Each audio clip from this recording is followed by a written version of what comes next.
Welcome to the Grow Renaissance podcast. Let's nourish the world.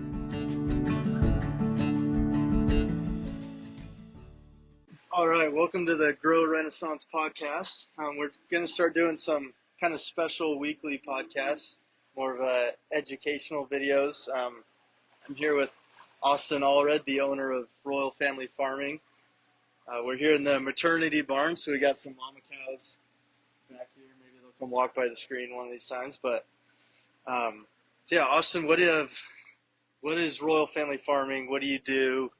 What does that all entail? So Royal Family Farming is a group of farms, all owned by my family members or myself, and we are very focused on those individual farms: a potato farm, apple, cherry farm, fruit farm. We got a dairy farm. We got a worm farm, which is focused on the worm health and actually cleaning water and the worm castings. There's a bee farm my cousin runs. He's very focused on bee health and honey production. There's a beef processing facility, which is focused on processing the cattle from the beef cattle farm and the dairy farm, turning it into beef. And then we have a compost operation, which is taking a lot of the waste from the different farms and composting them and turning them back into soil amendment. So Royal Family Farming sits within all of these companies, all of these very focused specific farms, and helps them to regenerate. It's a diverse system across those farming operations. Royal Family Farming is bringing them together, closing that loop so that we can grow more with less, reduce our dependency on imports, on synthetic imports or any other import, and continue to grow food by using less, because we're working together, because we're regenerating, and we're doing that all at a scale that we can continue to feed the world. Yeah. And I feel like you have a really unique kind of insight because you're involved in all these different spaces in the ag, the orchards, the row crops, the dairy, beef, manure, compost, everything like that.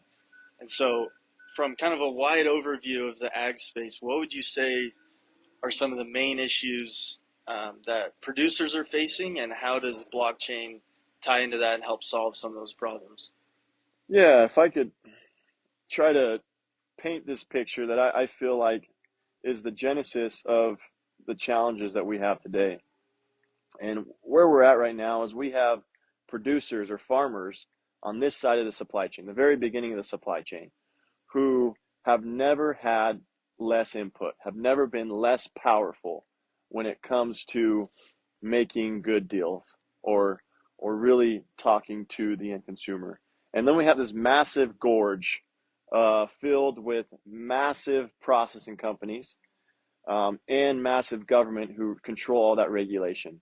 And then on this side, at the end of the supply chain, we obviously have the end consumer, who has never been more ignorant, has never had less insight or connection to where their food is coming from. And so that right there, that concept, I think, is where a lot of the issues of within our food supply chain, within the producer themselves, the farmers themselves, and the challenges that they're facing are a result of that massive gorge that's just getting bigger and bigger through the centralized model. Yeah. So from my understanding, between the farmer and the consumers, there are a lot of governments, corporations, restrictions, regulation that really are hindering what the producer can do. What are some of those things that kind of like handcuff consumer or producers, I should say? Yeah, you do. You have this within that gorge, within the middle of that supply chain, the food supply chain, is big government and massive corporations, and not very many of them. It's a very centralized model. Yeah, I think the beef industry, there's like 4 big corporations. Most 95% of the beef is going to eventually come from 4 companies. Now the producers over here, there's thousands and thousands of family ranchers that are growing cattle, but they're selling them to one of those 4 who are eventually going to sell your beef. And in that process is where a lot of the advertising, a lot of the marketing, a lot of the regulations are favoring that portion. And the producer, which is still fairly decentralized, most all of our food is produced by relatively smaller family-owned farms. Yeah. But by the time it gets to here, you don't have any real connection to that almost ever. The majority of our food is disconnected.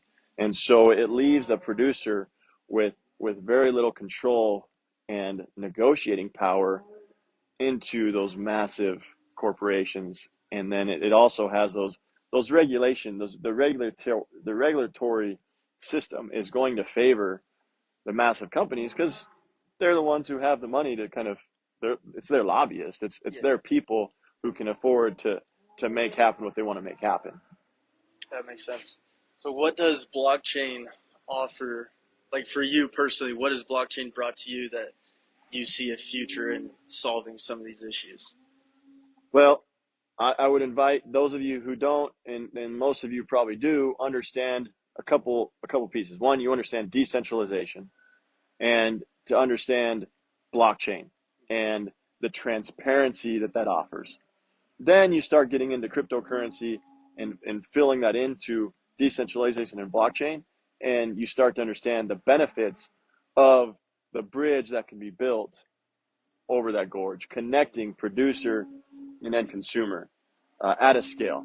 Yeah. So once you start applying decentralization and blockchain from a producer level, you really can start to bridge that massive gorge to the end consumer and bring the power back to the producer and the transparency and the understanding and the connection to their food to that end consumer. Yeah, because I think it's interesting. Like you said, a lot of the farming is already decentralized. It's when it gets sucked into the corporations. And so what like the Nourish marketplace with Grow is doing is just keeping that decentralized farms to sell their own stuff straight to the consumer. So it keeps it decentralized. So it kind of naturally just fits perfectly. It sounds like to me that's what in a lot of ways it is. I mean, the producer today is still, and we're using decentralized like in different terms. They're private companies, but they're small and there's a whole bunch of them. Yeah. And that's where the producers at today. Now, every single day, the small family farms are getting pushed out to the larger family farms and eventually the corporate farms. I mean, that's what this concept, this model of this massive gorge of centralization in the middle, that's what it is facilitating. That's what it's promoting, essentially. And so we need to put a stop to that. And that's what you're talking about. So by applying decentralization and blockchain to the producer, it's really fairly seamless. It's a good model to help bridge, to help essentially fix the problems that are happening in the middle of the supply chain. Yeah. And the other side of it is the data. So farmers collect a lot of data on their soil, their animals, the crops they're producing, and they want to keep that data so they can't be like exploited for it. And blockchain, because nobody owns the blockchain, nobody owns the data that's put on the blockchain, farmers maintain control of their data. They maintain ownership. How is that helpful for you? Yeah, I mean, because frankly speaking, the producer is not going to share that data with the middle of the supply chain. They're very, very conscious and cautious to share their data with the centralized regulatory governments and those big, massive processors for a good reason. Yeah. And so because of how decentralization in the true form, we're using the word kind of two different ways, but because of how decentralization works, that data can still be controlled by that producer, owned by that producer, and then eventually onto the secure blockchain, but yet still accessed, utilized in the ways that make sense for that end consumer. Yeah. So it's imperative because the producer is not going to share that data. And we shouldn't have to, and we shouldn't, because it will be exploited and it will be manipulated through that middle system, through the middle of the supply chain. Yeah. That data will be a massive liability to the producer if it's not on that blockchain. So then the consumer has no idea what's going on. So yeah, and so then it creates this perfect storm of continued division, continued even a bigger gorge between end consumer and producer if we don't decentralize and apply all that food to the blockchain. Yeah. No, I think this has been a really good conversation for our first episode, diving into a lot of the broader issues and how blockchain decentralization really benefits producers. And so we'll keep diving in to a little more specifics in the coming weeks, get more producers on to kind of tell their story, what they do. But I got one last question for you that's going to tell me a lot about you. Okay. What is your favorite cut of steak or beef? Well, And how do you like it cooked? yeah, I mean, it's a hard question because if I got to eat it every day, it's actually a New York. It's the strip loin, the New York steak. It's not too fatty. I can have that meat every single day. So I got to go with the New York, and it's got to be a medium rare. I was going to be a little worried if you said well done. So. No. You don't got to worry about me. Thanks, guys. I'll see you next week. Thank you for listening to another episode of the Grow Renaissance podcast. Make sure you like, share, and subscribe this episode. Remember, it will take a community of us to do the best in the world and truly nourish not only ourselves, but the planet, the atmosphere, the soil, the plants, and the animals on it. So make sure you spread this message anywhere that you can.